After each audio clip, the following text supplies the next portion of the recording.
Et si j'essaie de penser à mon écriture de l'extérieur, ce qui est toujours difficile pour un écrivain, et si je tente de trouver un trait commun entre tous mes romans, je pense qu'ils ont pour centre de gravité la famille, dans un sens très particulier, tel qu'on l'entend dans le contexte juif et israélien, puisqu'il ne s'agit pas de sagas familiaux à la Thomas Mann ou à la Léon Tolstoï.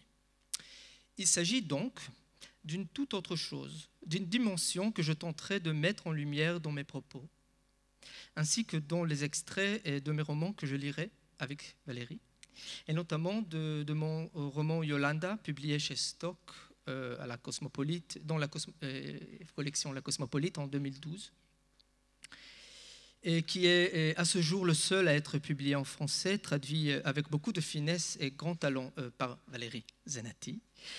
Et je parlerai également d'autres romans, et notamment des deux derniers, Hatzoref, l'orfèvre, et Achoti, ma sœur. Eh bien, je suis né à Tel Aviv, issu d'une famille syrienne du côté de mon père et égyptienne du côté de ma mère. Dans le cas de ma famille, il ne s'agit nullement d'une histoire tragique, c'est-à-dire nous avons tous eu nos petites tragédies personnelles, mais pour parler de l'histoire en H majuscule, les deux côtés de ma famille n'ont pas connu le désastre de l'histoire juive du XXe siècle, ni les pogroms, ni, heureusement, l'histoire de la Shoah. Mes grands-parents ont laissé derrière eux une vie pleine et belle en Égypte et en Syrie, pour s'installer en Israël dans les années 1940 au XXe siècle. Leur culture était européenne d'une part et arabe d'autre part. Ils se sont installés en Israël, mais sont toujours restés, paradoxalement peut-être, dans une sorte de diaspora. À leurs enfants, ils ne parlaient ni en français ni en arabe. Ils les ont élevés pour devenir de vrais sabras, des Israéliens de souche, et ne leur ont légué qu'une seule langue et qu'une culture forcément appauvrie et forcément auréolée d'un grand refoulement. Yolanda, mon roman, reflète un phénomène très présent en Israël depuis une dizaine d'années. La tentative d'une nouvelle génération d'intellectuels israéliens de retrouver leurs racines et leur culture en diaspora, dans leur histoire familiale et dans leur passé mythique. Ceci après que les deux générations précédentes d'Israéliens, celle de nos parents certes, mais tragiquement celle de nos grands-parents aussi, ont tout fait pour en gommer les traces afin de répondre à une certaine conception du nouvel israélien. Mon roman Yolanda pose la question essentielle en Israël de l'identité nationale. Que signifie être israélien? Quelle est la place de la culture juive diasporique dans l'identité d'un Israélien né dans le pays?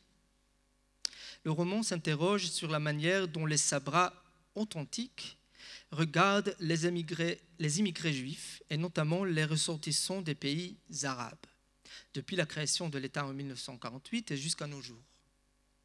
La population israélienne a longtemps été soumise à une sorte de dictat collectif qui l'obligeait à tourner le dos à la diaspora, à oublier l'histoire familiale afin de créer une nouvelle identité nationale basée sur ce melting pot que certains considèrent comme raté. La création littéraire d'auteurs israéliens de cette troisième génération, vague dans laquelle Yolanda, mon roman, s'inscrit, est certainement un des signes que cet effacement forcé de l'histoire est maintenant remis en question et reconsidéré d'un œil critique. Dans mon livre, je regrette le juif cosmopolite, l'homme du monde. Pour le retrouver, je dois donc tourner les yeux vers la génération de mes grands-parents, tout en sautant celle de mes parents, qui est parfois nommée la génération muette. Ce roman est le premier dans lequel j'ai osé parler de ma propre histoire et, dans ce sens, il est sans doute le plus abouti de mes romans. C'est aussi le seul que ma grand-mère, grâce à la traduction de Valérie Zenati, aurait pu lire. Malgré ses 60 ans passés en Israël, son hébreu était pitoyable. Elle ne lisait que des livres en français. Elle avait l'accent fort, kérot, comme Dalida, qui disait parole, parole. Et donc, quand elle parlait des courants d'air, elle a dit des courants d'air. Et donc, elle ne lisait que les livres en français. Mais de toute façon, je ne pouvais pas écrire, je n'ai pas pu écrire ce livre de son vivant. J'avoue que je suis particulièrement ému de la parution de ce roman en France, cette terre promise de Yolanda et de ma grand-mère aussi, qu'elle a enfin atteint. Le personnage de Yolanda m'intrigue car il s'agit d'une femme très fragile et forte à la fois. Yolanda, comme je dis, est pleine de contradictions, de lubies. D'humeur capricieuse, elle ne connaît que les hauts sommets ou les abîmes les plus profonds de l'existence. C'est une reine égyptienne diasporique à Tel Aviv, comme on l'a décrit un des critiques. Une belle femme libérale et même féministe à sa manière, qui a choisi par principe de ne pas immigrer en Europe, ce qui était peut-être plus naturel pour elle, ou bien aux États-Unis, mais en Israël, où elle vit complètement cloîtrée dans son royaume de bourgeoise européenne fantasmée. Yolanda représente à merveille la communauté juive de Ker, ou au moins la partie de cette communauté qui est venue s'installer en Palestine et qui a vécu de longues années dans une sorte de double exil. Moi, j'appelle ça double exil, car au Caire, Yolanda regrettait Paris, alors qu'à Tel Aviv, elle regrette le Caire, où elle a regretté Paris. C'est une sorte de babouchka d'exil, si vous voulez, exil dans un exil. On dit souvent que nous avons, nous autres émigrés, deux patries, ce qui forme déjà un paradoxe, parce que patrie, surtout en hébreu, on dit moledet. Moledet, ça vient du radical de la racine yalad, c'est-à-dire être né. Donc, comment peut-on être né dans deux pays? Donc, c'est déjà un paradoxe. Et moi, je parle d'une patrie troisième, qui est la patrie fantasmée, si vous voulez, la patrie culturelle, qu'on n'atteint pas et qu'on n'atteint jamais, peut-être comme Moïse qui n'atteint jamais le Canaan, la terre de Canaan, mais qui le voit de loin. Ce personnage, Yolanda, a été inspiré par ma grand-mère maternelle d'origine kérote, Judith Prince, née Hadès, même si j'ai changé plusieurs détails importants.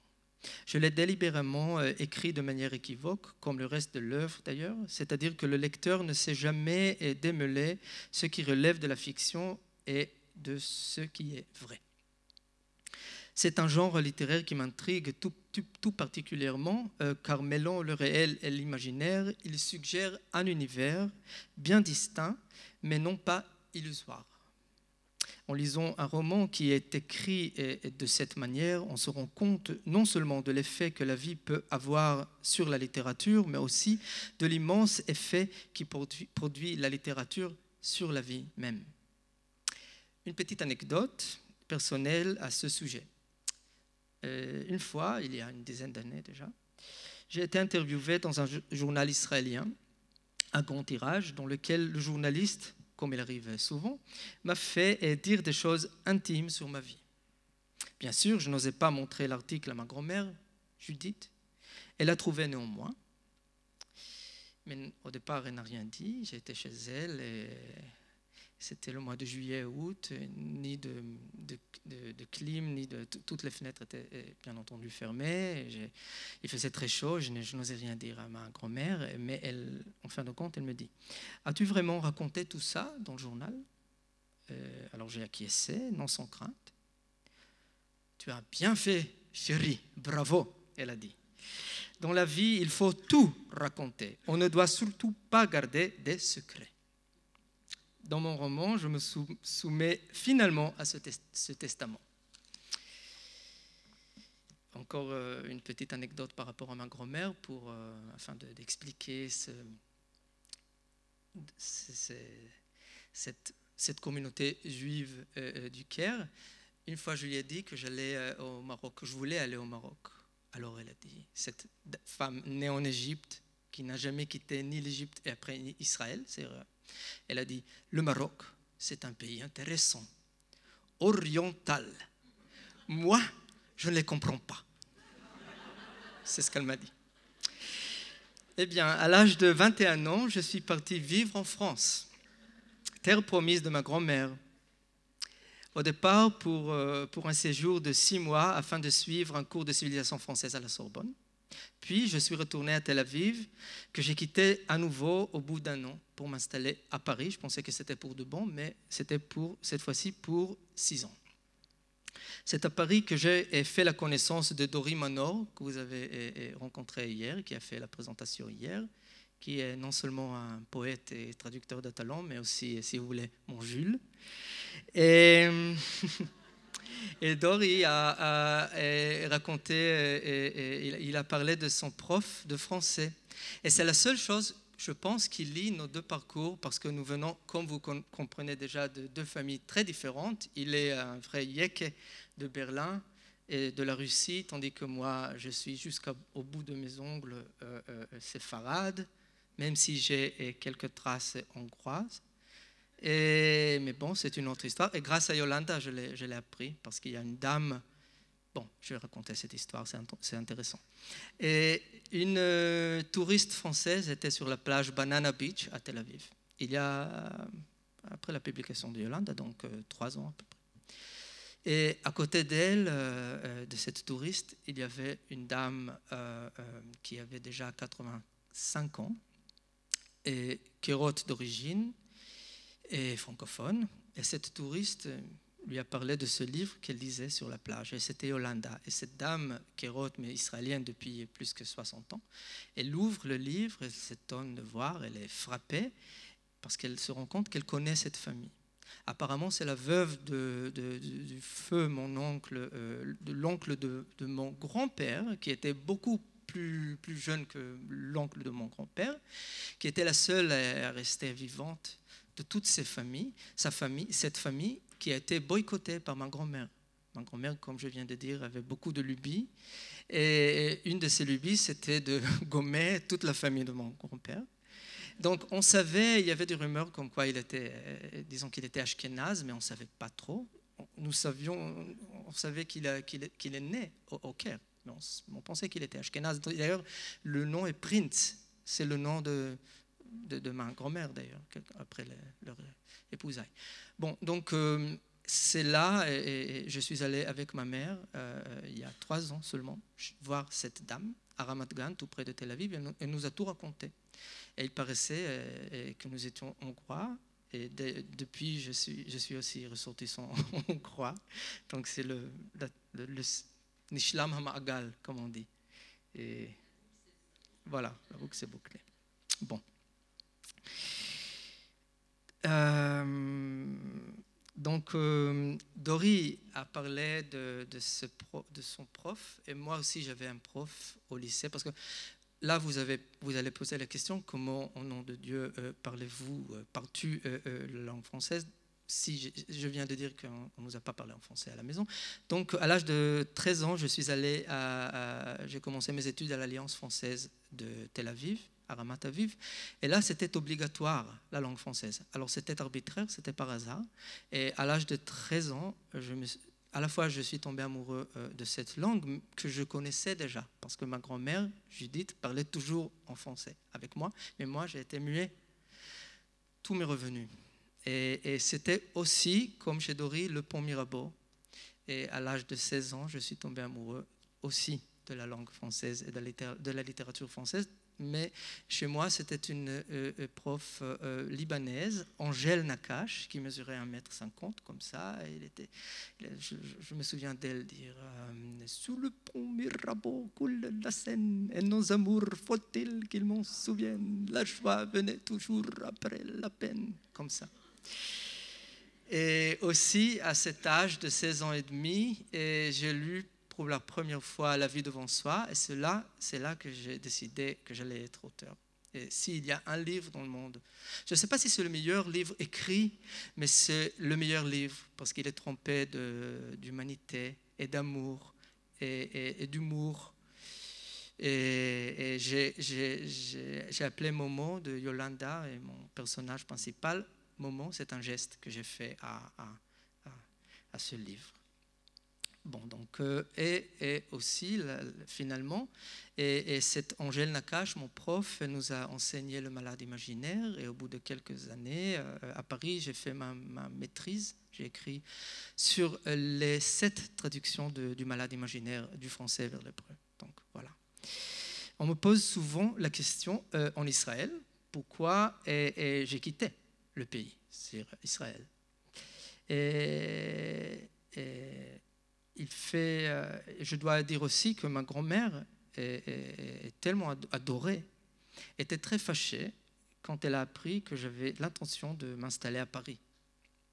Ça va vous étonner peut-être. Elle sentait peut-être que c'était son échec, car à l'âge de 20 ans, elle a quitté le Caire pour la Palestine, pour des raisons sionistes. Et voilà que son petit-fils aîné quitte Israël pour la France. Pourtant, jusqu'à maintenant, je ne suis pas sûr que la raison de cette colère soit aussi idéologique qu'elle voulait me faire croire. Pour ma part, je pencherais plutôt pour une autre explication. Je dirais qu'elle était tout simplement un peu jalouse, qu'elle m'enviait cette possibilité de se débarrasser du point idéologique et de choisir librement, ou presque librement, mon propre parcours. Ça choque un peu le public israélien quand je formule les choses ainsi, mais pour être très sincère, je dois dire que j'ai quitté ma patrie et ma ville natale afin de créer d'une certaine façon ma propre diaspora, trouver mon propre exil. Et au bout de 6 ans, nous sommes retournés à Tel Aviv, Dori et moi, et j'avais l'impression d'apporter la diaspora et l'exil dans mes valises sur ce bateau qui a amené nos affaires du port de Marseille jusqu'au port d'Ashdod il y a une dizaine d'années. Alors, mon roman Yolanda a été suivi par un autre roman, Hatzoref, qui est à la fois le bijoutier et l'orfèvre, et qui paraîtra dans quelques mois aux États-Unis, à New York, dans une maison d'édition très prestigieuse et aussi engagée de gauche. Mon histoire commence en 2011. Un jeune Syrien d'origine palestinienne traverse la frontière et s'infiltre dans le territoire israélien pour se rendre à Jaffa, où il veut voir la maison de ses grands-parents. Ceux-ci ont quitté Jaffa en 1948 et se sont réfugiés à Damas. Dans la poche de ce jeune homme, un garçon beau et brillant qui s'appelle Farid, se trouve un morceau d'un diamant bleu célèbre. Vous le connaissez peut-être, c'est le tavernier bleu qui appartenait à des familles royales d'Europe et au sultan ottoman. Ce dernier donne un morceau de ce diamant dans mon histoire comme cadeau à une belle jeune femme juive de Damas et dont il est amoureux. L'énigme qui traverse l'intrigue du roman est le suivant. Pourquoi le jeune Farid tient-il ce morceau du diamant dans sa poche et que va-t-il en faire à Tel Aviv, dans le pays ennemi? Ce diamant jouait un rôle important et pour ainsi dire mystique dans le destin de deux familles. Il s'agit des 2 familles dont l'histoire est intercroisée, une famille juive, une famille palestinienne. Un triangle amoureux qui a lieu en 1948, juste avant la création de l'État d'Israël et la guerre, lorsque les frontières ont été encore ouvertes. Ce triangle est composé d'un jeune juif, de son épouse et d'une jeune palestinienne ravissante, Leila, qui est la grand-mère de notre Farid. Ce que j'ai compris en écrivant l'orfèvre, Hatzoref en hébreu, c'est que je ne pouvais absolument pas écrire ce livre sans parler des Palestiniens qui vivent en Israël et dans les pays qui l'entourent. Car contrairement aux membres du côté égyptien de ma famille dont je viens de parler, mon grand-père syrien, Moshe Sakal, était un vrai autochtone à Damas, sa ville natale. Il parlait l'arabe, ses amis étaient des musulmans. Il écrivait de la prose en arabe et en arrivant en Israël en 1949, il a tout bonnement cessé d'écrire. Alors, vous allez me dire que c'est la tragédie de tout immigré, mais contrairement, il faut dire, et contrairement à tout ce qu'on a entendu hier et aujourd'hui, il faut le souligner. Contrairement aux juifs ashkénazes qui portaient en eux le souvenir de la catastrophe, de la cataclysme, de la Shoah, mon grand-père, Moshe Sakal, pensait toujours à sa ville natale avec nostalgie et attendrissement. Son rêve était de m'amener un jour à Damas, mais malheureusement, il est mort avant de pouvoir le faire, et je crains bien que vu la situation actuelle en Israël, mais aussi en Syrie, ces petits-enfants ne meurent eux aussi avant de pouvoir réaliser ce rêve ancestral. Ce qui a changé les choses pour moi, c'était un événement surprenant et complètement inattendu. En 2011, un jeune professeur syrien d'origine palestinienne a quitté sa maison à Damas. C'est une histoire vraie. Il s'est infiltré en cachette pour voir la maison de ses grands-parents à Jaffa. Il a traversé donc une des frontières les plus sécurisées du monde entier pour réaliser son rêve et de retrouver, et ne serait-ce que le temps d'une courte visite, cette maison et cette ville, dont l'existence d'avant 1948, avant donc la création de l'État d'Israël, le hantait depuis son enfance. En entendant cette nouvelle à la radio, je me suis dit que tout était possible. Mais comme je n'avais pas eu le courage de faire le court trajet d'Israël en Syrie et de m'infiltrer comme lui pour voir la maison de mes grands-parents à Damas, il me restait la seule consolation de l'écrivain, à savoir d'écrire la réalité telle que je l'imaginais. Au moment de la rédaction de ce roman, j'ai passé un semestre aux États-Unis dans le cadre du programme dans l'IOA pour les écrivains venus du monde entier. Il y avait donc 35 auteurs venus de 30 pays différents cette année-là, y compris une jeune poétesse palestinienne au nom de Hind Choufani, fille d'un historien, ancien combattant et un des leaders de l'OLP, donc l'Organisation de libération palestinienne. Hind et moi, nous sommes devenus amis presque malgré nous. On voulait absolument pas être le cliché de la palestinienne et de l'israélien qui deviennent amis, mais c'est ce qui est arrivé. Au moment de la guerre de Gaza, à Gaza en 2012, donc j'étais déjà de retour en Israël, j'ai publié un article dans Le Monde, traduit par Jean-Luc Alouche, dans lequel j'ai cité ce que Hind avait publié sur Facebook. Parce que depuis, on a perdu contact, elle et moi, mais nous sommes amis sur Facebook. Et pendant ces jours très, très tendus, il y avait même des sirènes et des missiles à Tel Aviv. Voilà, ce sont les jours pendant lesquels j'ai publié cet article dans Le Monde. Et j'ai vu ce qui s'est passé chez elle sur Facebook. Et c'est ce qu'elle a écrit, traduit de l'anglais en français. Je n'éprouve pas le besoin de condamner la guerre à cause de l'attaque terrible sur Gaza.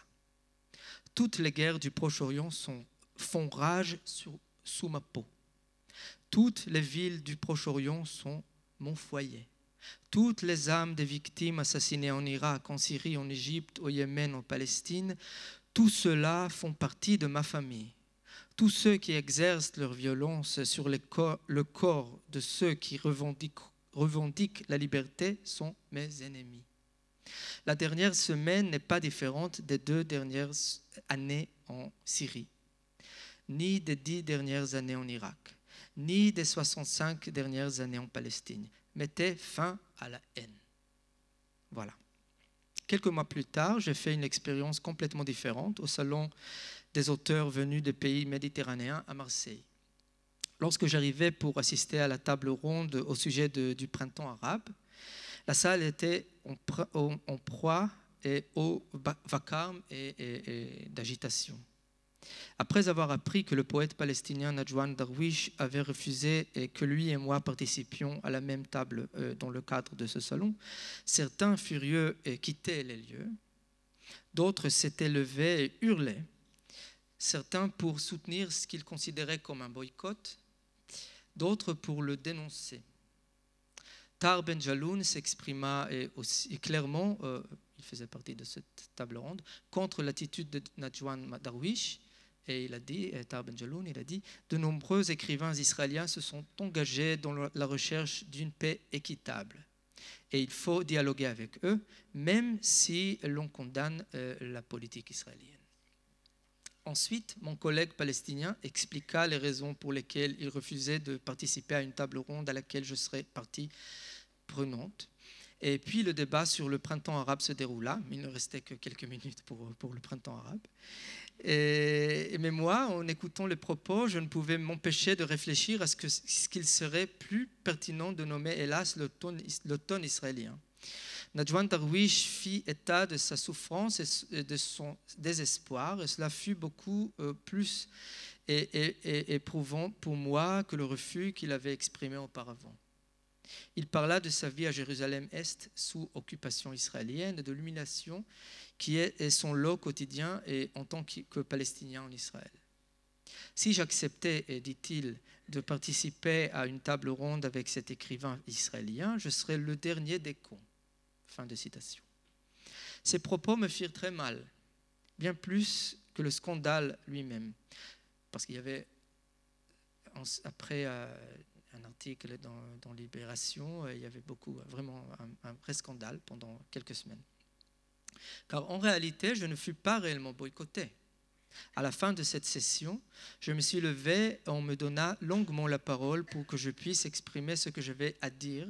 Je fus invité à la tribune pour d'autres sessions et ceux qui voulurent dialoguer avec moi en eurent l'occasion, de sorte que le refus exprimé par Najwan Darwish et par ses collègues libanais et égyptiens qui voulaient aussi ne voulaient pas m'adresser la parole. Et tout ça est resté symbolique et finalement, il a atteint son objectif, instaurer un véritable débat sans hypocrisie, ni faux semblant, sur l'impossibilité dans laquelle se trouvent les écrivains palestiniens et israéliens de dialoguer par les temps qui courent. L'évidente expression de l'impossibilité, de l'impossible émergence du dialogue. Faut-il voir un paradoxe? Peut-être. Mais dans les cas actuels des choses, un tel paradoxe apporte malgré tout son lot de réconfort. Je vais expliquer. Après ces échanges tempétueux, des gens en pleurs vinrent me trouver. Ils me serrèrent dans leurs bras et me dirent qu'ils étaient très choqués par ce qui venait de se produire. Leur désarroi était sincère, je n'en doutais pas une seconde. Mais il témoignait aussi de la complexité du sujet. Comment est-ce possible? La considération se lisait sur leur visage. Nous autres Européens, nous vous invitons en France. Vous, écrivains d'un Proche-Orient malade, nous vous logeons dans un hôtel de luxe, nous vous convivons à de somptueux repas et vous refusez de jouer le jeu. Ils venaient pour leur plaisir, pour entendre un Palestinien et un Israélien dialoguer. Vous voyez, on ne peut pas dire Israélien sans dire jeune Israélien. Et ils dialoguaient, voire s'embarrasser, le visage baigné de larmes et régler ainsi les problèmes du Proche-Orient, ou moins tenter de le faire. Je suis navré de devoir décevoir, mais dans l'état actuel de nos relations, nous, Israéliens et Palestiniens, en quête de paix, sommes incapables de respecter ce cahier de charges. Mes aînés, Amos Oz, David Grossman et Aleph Bet Yehoshua, symbolisent depuis longtemps l'intellectuel israélien éclairé. Ils pensaient et pensent encore qu'un dialogue entre les hommes de bonne volonté et des deux bords, organisé sous le patronage de l'Europe, pouvait être à même de changer les choses. Mais à notre génération, la mienne et celle de mon collègue palestinien, une table ronde ne suffit pas à les changer. Le fait que Najwan Darwish ait refusé que lui et moi participions à la même table ronde rendit paradoxalement le dialogue possible. Il est évident que tel n'était pas son objectif, mais il en fut ainsi. Au lieu d'un dialogue de sourds, s'instaura un dialogue ouvert. Au lieu de belles paroles, la situation dévoila aux yeux de tous la blessure béante des Israéliens et des Palestiniens sur ces quelques milliers de kilomètres carrés de terre malade.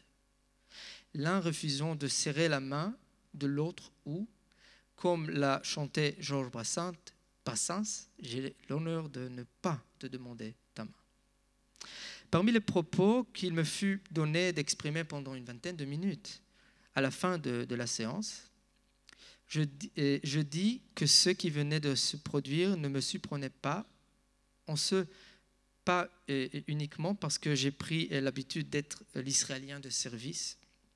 J'ai vécu quelques années à Paris, comme vous le savez, mais aussi du fait que la veille au soir, lors du dîner de gala qui fut donné pour inaugurer ces rencontres, quand mon collègue palestinien me fut présenté, alors que je l'observais de loin depuis plus d'une heure et que j'essayais d'imaginer quel homme il était, s'il était un poète de qualité, quelle était son histoire familiale, il me déclara que je lui avais volé sa maison et qu'il refusait d'apparaître en public en ma présence. Donc c'était la veille. Le lendemain, lors de la fameuse session, Najwan Darwish répéta ses propos et il ajouta que les Juifs arabes étaient pires que tous. Ils détestent encore plus que les autres les Palestiniens. Ce qui est malheureusement parfois le cas, mais pas toujours. J'ai exposé à l'assistance mon histoire familiale. Je suis né d'une famille originaire de Syrie et d'un côté d'Égypte de l'autre, vous le savez déjà. J'ai toujours entendu mes grands-parents évoquer les excellentes relations qu'ils avaient entretenues avec leurs voisins arabes, à Damas et au Caire. J'ai expliqué que mon roman Yolanda abordait précisément ce sujet, le portrait d'une génération entière d'immigrés qui vécut la majeure partie de sa vie en Israël comme si elle était encore en diaspora, dans une symphonie d'hébreux, d'arabes et de français, sans jamais parvenir à prendre congé des voix et des paysages originels. Je dis en outre que je comprenais Najwan Darwish et que je m'étais senti très mal à l'aise quand il a exposé sa condition sous l'occupation israélienne, mais que j'étais triste de constater qu'aucun dialogue ne fut possible entre nous. Je parlais de la situation complexe de l'écrivain israélien qui s'oppose autant qu'il peut à la politique du gouvernement actuel et qui a choisi de vivre en Israël avec le désir d'avoir une influence sur un état de fait qu'il réprouve et l'espoir de le changer. J'ai dit également que je me rendais au gré de mes voyages dans tous les pays arabes qui m'acceptaient avec mon passeport israélien et que durant les deux années passées, je vais séjourner en Jordanie, au Maroc et bien entendu au Caire, ville natale de ma grand-mère, le personnage central de Yolanda. Enfin, j'ai dit qu'il y avait autre chose que Najwan Darwish refusait de comprendre, à savoir que nous avions un intérêt commun. Nous aspirons tous les deux à vivre dans un État libéré de la haine et qui recherche la paix, un État qui ne soit ni occupé ni occupant. Et en vertu de cet intérêt commun, et non du fait d'une proximité spirituelle fantasmatique entre des écrivains des deux bords, il faut malgré tout se parler, même si le sujet de la conversation doit être l'impossibilité du dialogue. Il faut se parler, mais il y a des moments pendant lesquels le dialogue à deux voix et non sous la forme d'une table ronde est le seul possible. L'écrivaine tunisienne Aza Filali, qui faisait aussi partie de cette table ronde, est parvenue à esquisser un tel dialogue. Au plus fort de la discussion, elle se leva et dit qu'il n'était manifestement pas possible de se parler maintenant, mais que peut-être un jour, cela le serait. Et là, il y avait une dame qui hurla à mon adresse, une femme vêtue de vert et arborant, je l'ai oublié, mais c'est écrit là.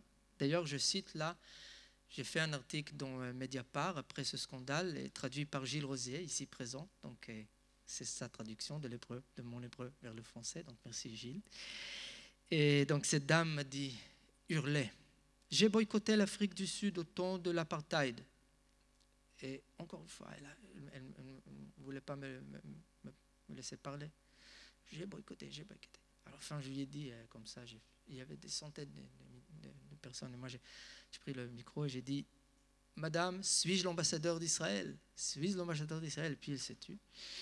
Et au départ, elle a poursuivi, et bondissant le poing en ma direction, et vociféra à nouveau, « J'ai boycotté l'Afrique du Sud au moment de l'apartheid. » Ensuite, j'ai raconté au public présent le petit printemps que nous avions vécu cet été en Israël. J'ai décrit les manifestations qui réunirent des centaines de milliers de personnes dans les rues de Tel Aviv. Je me souviens, Valérie, tu étais là avec nous lors d'une de ces manifestations. Et réclamant la justice sociale.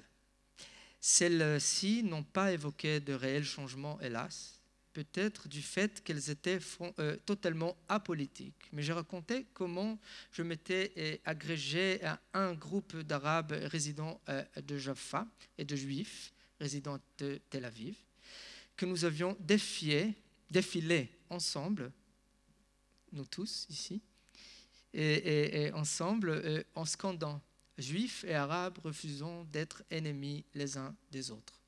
C'est beaucoup mieux en hébreu. Et Yehudim ve Aravim mesarvim liot oivim. Voilà. Et je dis à cette femme vêtue de vert, voilà ma réponse à votre invective.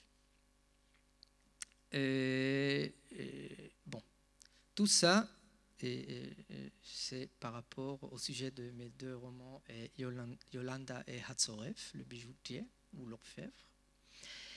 Et là, je vais parler du dernier livre pendant le petit temps qui me reste, et puis Valérie et moi ferons un peu de lecture.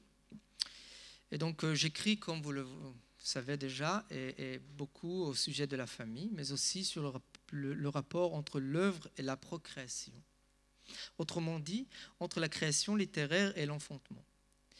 Et là, je vais vous raconter une petite anecdote. En 1966-67, et Simone de Beauvoir et Jean-Paul Sartre sont venus en Israël. Pas à cause de la guerre des 6 jours, mais pour voir de leurs propres yeux un kibbutz. Voilà.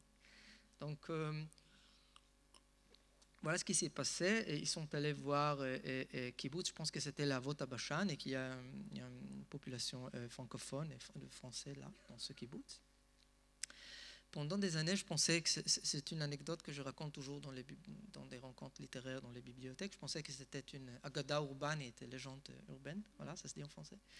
Mais il y a quelques mois, une dame, lors d'une de ces rencontres, m'a confirmé qu'elle était présente en chair et en os lors de cette rencontre avec de Beauvoir et Sartre et que c'était vrai. Voilà l'histoire.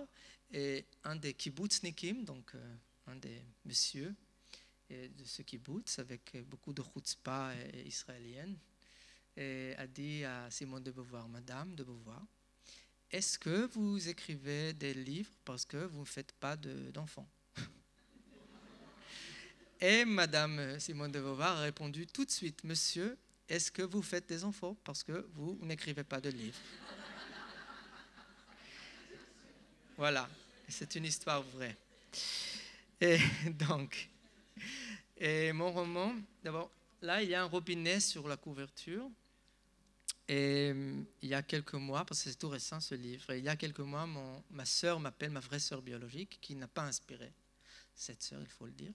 Et pour une fois, je n'ai pas écrit sur ma propre famille. Mais d'ailleurs, c'est une famille ashkénaze du Caire, donc je ne me suis pas encore très, très éloigné. Et Valérie et moi allons lire un extrait en Roman Brora Ben Leumit, un gala international. Voilà, on vient de... Oui, parce que comme Dory et moi, nous avons eu le bonheur d'attendre pour la location de la voiture 3 heures à Barcelone avant d'arriver ici. Alors pendant ces 3 heures, je n'ai aucune prétention. C'est très laborieux pour moi de traduire d'autant plus de l'hébreu vers le français. Donc j'ai montré cette petite traduction à Dory et puis aujourd'hui à Valérie, on a fait une petite laboratoire et nous allons le lire de ce roman. Donc ma vraie sœur m'appelle, elle me dit, Danieli, c'est mon petit-neveu, a quelque chose d'urgence de te demander. Alors c'est mon petit neveu de 5 ans. Et il me dit, oncle Moshe, Dod Moshe, oncle Moshe, pourquoi il y a un robinet sur la couverture de Achoti, de ma sœur? Alors je lui ai dit, écoute chérie, parce qu'on voulait trouver quelque chose qui parle de la famille, voilà. Alors il me dit, mais si de la famille, pourquoi pas un papa, une mère, des enfants? Je lui ai dit, parce qu'on cherchait un symbole, tu sais ce que c'est un symbole? Et je lui ai expliqué ce que c'était un symbole, je lui ai dit que parfois un symbole est beaucoup plus fort que l'image même. Et que voilà, pour ces raisons-là, il y avait un robinet, une salle de douche, voilà, parce que ça représentait cette famille j'ai parlé. Et puis il me dit, bon d'accord, Dod Moshe, oncle Moshe. Et alors dis-moi, oncle Moshe, est-ce que Achoti, ma sœur, est un livre intéressant? Alors je lui ai dit, écoute chérie, je ne sais pas. Alors il était très inquiété. Il a dit à sa mère, il ne l'a pas lu? Voilà. Ça m'a appris une leçon, que quand un enfant nous pose une question, il faut dire la vérité. Il fallait dire par exemple, écoute, bien sûr je pense que c'est intéressant parce que je l'ai écrit, mais il faut poser la question aux autres. Donc ma sœur est l'histoire d'une sœur aînée et de ses deux jeunes frères à Tel Aviv. Alors c'est toute une autre histoire dans les quelques minutes qui me restent. On laisse tomber le Caire et le Proche-Orient malade et les guerres. Et on va parler de la procréation. Donc la sœur qui est célibataire va adopter un enfant en Russie.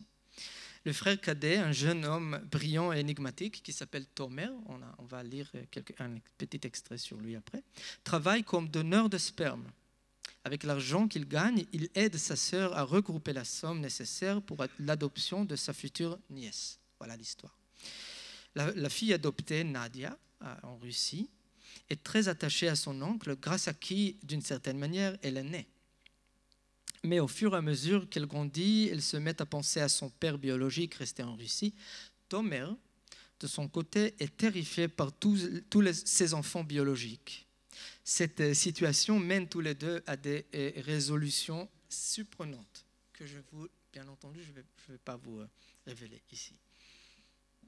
Tandis que le deuxième frère, donc ils sont trois, donc il y a deux frères et une sœur, le frère aîné, c'est le narrateur de l'histoire, a une relation complètement symbolique avec sa sœur et il dit parfois il est difficile de déterminer où elle se termine et où je commence. Il est marié à une femme allemande et il est en rupture avec ses parents.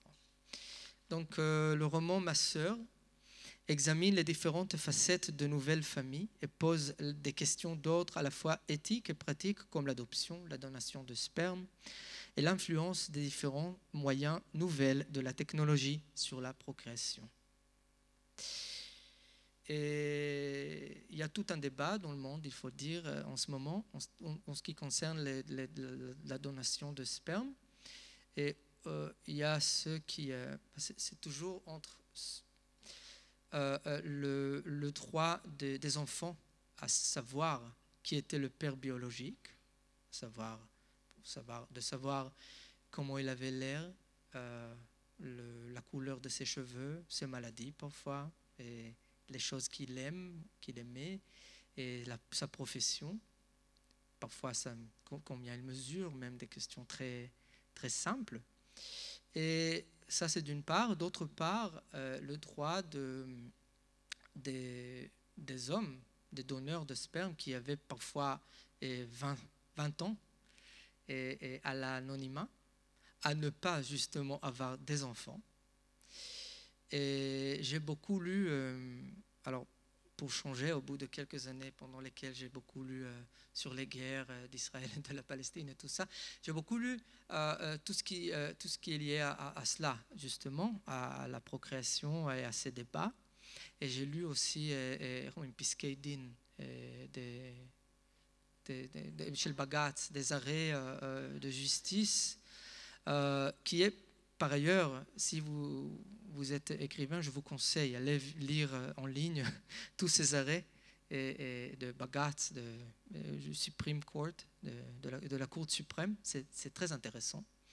Et là, il y avait une phrase, par exemple, que j'aimais beaucoup, parce qu'il faut dire que souvent, de nos jours, on donne, c'est le droit des enfants qui gagne. Et c'est ça exactement qui terrifie mon personnage principal, Tomer, parce qu'il faut dire qu'aux États-Unis, parfois, on dit, il y a des arrêts qui disent qu'il faut révéler toutes ces informations aux enfants, qui parfois, pour qu'il n'ait pas de trou noir, ça s'appelle comme ça, dans tous les articles, j'ai lu sur un trou noir. Voilà, et en Australie, en Angleterre, je pense que c'est le droit, mais là on dit à l'avance aux jeunes hommes qu'on va révéler qui ils sont aux futurs enfants. Mais il y avait un juge qui était contre tout ça. Il était pour le droit de ces hommes donneurs de sperme, mais il a dit une phrase que je trouvais très poétique en hébreu et que je vais traduire après en français, mais ce ne sera pas aussi poétique en hébreu, parce que vous savez que parfois les juges sont des poètes ratés. Donc il a dit toute personne, tout homme ok, lechol echad, je vais dire ça en hébreu d'abord. Lechol echad yesh hazchut sheya'azvuhu lenafsho. Voilà, tout homme a le droit qu'on le laisse tranquille. Voilà. Et je pense que maintenant, je vais terminer la présentation. Si vous avez une question, je serai ravi de répondre. Et puis on va faire la lecture avec Valérie. Merci.